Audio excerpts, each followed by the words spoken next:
Bamwe mu baturage bo mu murenge wa Murama ni mu karere ka Ngoma bavuga ko imwe mu mihanda yangiritse ikaba yatumaga badakora neza akazi kabo, ahubwo bikabashora mu bihombo. Bakaba bavuga ko ubuyobozi bw'akarere bwarahisemo gushyira imbaraga mu bikorwa by'imiganda bizatuma imwe mu mihanda yongera kuba nyabagendwa.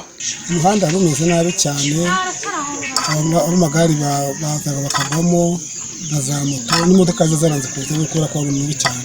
Kudakorwa n'ukura kutawitaho cyane no kudafata amazi, cyane kudafata amazi. Dufasha amazi ntabwo umuhanda kuboneka. Umuhanda uhuza iki gice cy'ahangaha cya kaburimbo uzamuka ujya ruguru irukira. Uyu muhanda muri iyi minsi kuzamukamo byari bitugoye kuko rurimo ibinogo bigaragara yuko umuntu ashobora kuba yazamukamo cyangwa yamanukamo akaba yakora impanuka.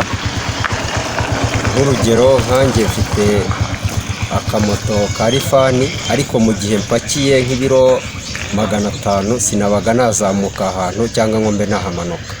Basaba ko ubuyobozi bwabafasha kubona amabuye ya laterite nabo bakagira uruhare mu kwisenera binyuze mu miganda iyi mihanda. Ibihombo byo ni byinshi, urabona ko nk'ubu amavuta yarahenze bikomoka kuri peterole. Rero uyu muhanda utari gukoreshwa kandi ari wo ugera kuri kaburimbo vuba, biraturushya kuko bisaba ko dukora umuzenguruko uca mu murenge wa Rukira tukabona kugera kuri kaburimbo, bityo ibirometero bikiyongera bigatuma tugihura n'igihombo kandi amavuta yarahenze.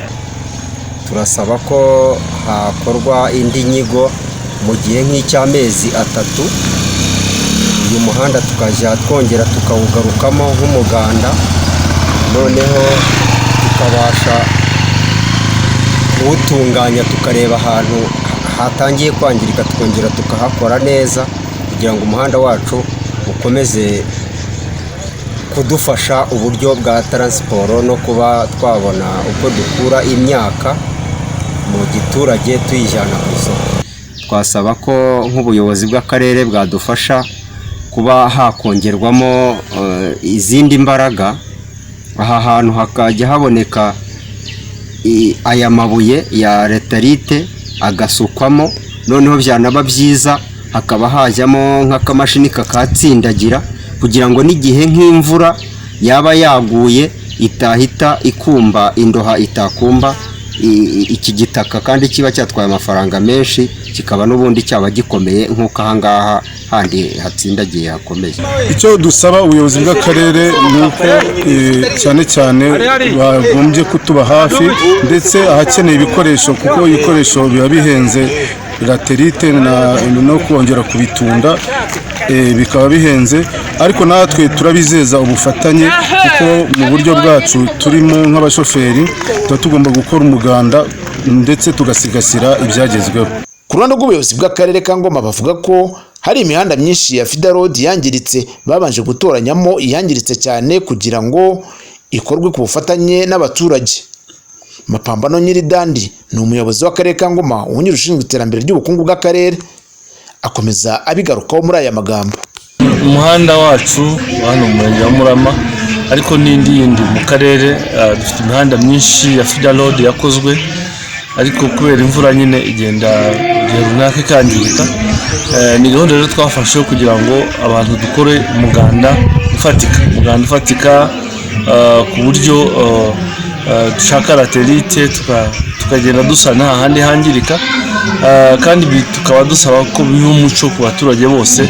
Umuntu ufite isambu ikora ku muhanda, iki gikorwa remezo yabonye agomba gifate neza kugira ngo tubashe gusigasira ibyagezweho. Birimo rero ubushize twari zaza muganda uremereye nk'uyu, n'ubu twari hano Murama, ariko n'indi mirenge yagiye ikora hatandukanye hirya no hino mu karere.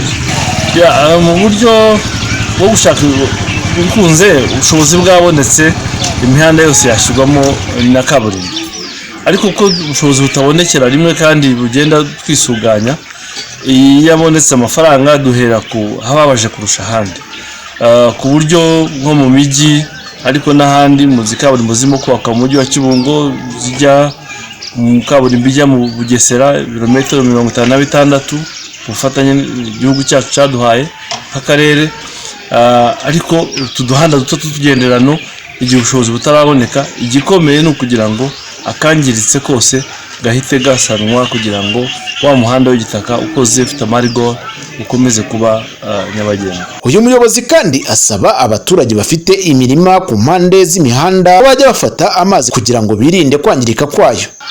Ubutumwa bwa mbere nuko iteka y'umuhanda ukoze nk'uku nguku w'igitaka ariko ufite amarigore, iyo haje ikintu kigafata muri rigore amazi ararenga akajya mu muhanda akawangiriza. Ibi rero ni responsibility cyangwa se buri wese akwiye kumva yuko icyo abonye gishobora gufunga amazi agomba kugikuramo. Ibyo bigahera ku muntu afite isambu, umuntu hatuye, buri wese akajya areba niba nta kintu gishobora kuguruka y'amazi. Ariko n'ubuyobozi bw'inzego z'ibanze guhera ku isibo, umudugudu, akagari nabo kucamo bakareba, kuko hari igihe biba ngombwa nyine bakaba bakiyambaza ubundi bw'ubuyobozi kugira ngo dukemure cya kibazo. Igikomeye rero nuko buri muturage wese afata cya gikorwa remezo nk'ike kugira ngo abashe kugisigasira, ikibazo cyose cyatuma kisenyuka akagikemura mbere yuko giteza ingaruka. Hari bamwe bakoresha iyi mihanda mu buryo bunyuranyije n'amategeko, aho hari abarunda ibiti mu miyoboro y'amazi bigatuma amazi yuzura mu muhanda ndetse iyi mihanda ikarushaho kwangirika. Ababikora iyo bamenyekanye bahabwa igihano kitari munsi y'amafaranga 500,000 y'u Rwanda. Didier Hategekimana, ATV mu karere ka Ngoma.